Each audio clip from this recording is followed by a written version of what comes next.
You're sitting across from a lender. They put two options in front of you, a fixed rate mortgage and an adjustable rate mortgage. The ARM has a lower rate, lower payment, more house for the money. The fixed rate is higher, but it never changes. Which one do you pick? Most people go with their gut on this, or they pick whichever payment fits their budget, or they just go with whatever the lender suggests. Today, we're going to give you something better than a gut feeling, a clear framework for understanding the difference, and one simple question that tells you which one is right for your situation. Let's go. A fixed rate mortgage does exactly what the name says. The interest rate is fixed. It does not change. The rate you sign at closing is the rate you have on the first payment, on the last payment, whether that's 10 years from now or 30 years from now. Your principal and interest payment stays the same every single month.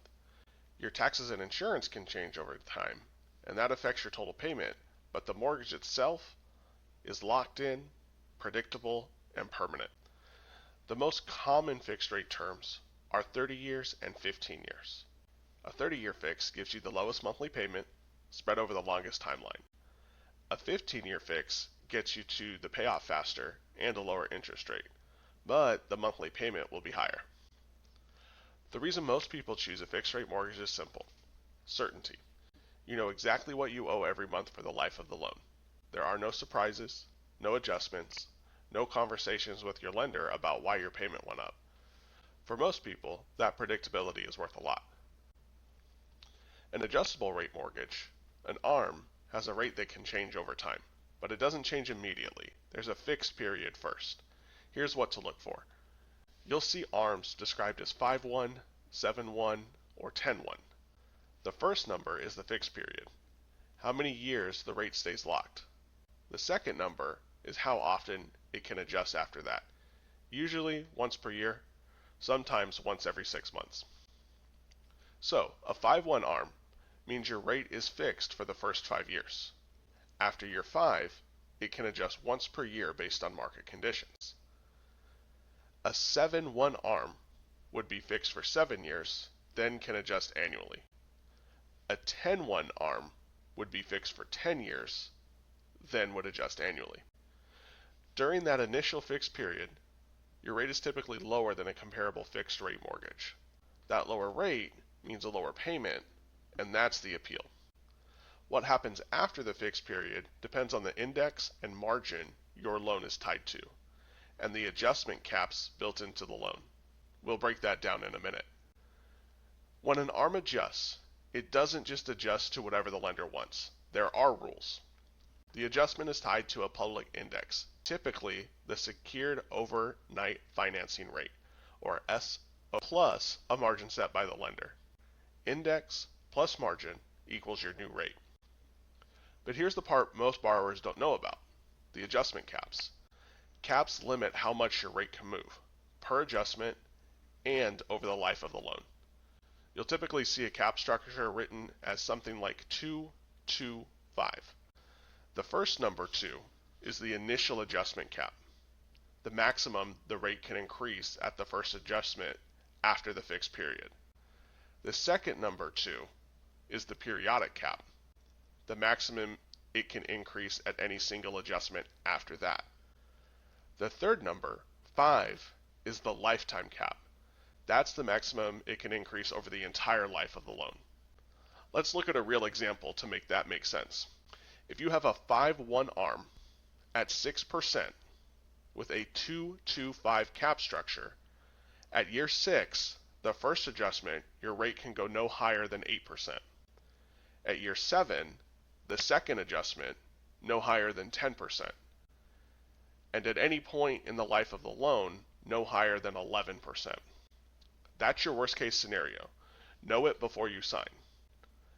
Ask your lender to show you the payment at the lifetime cap. If you can absorb that payment, the risk profile changes.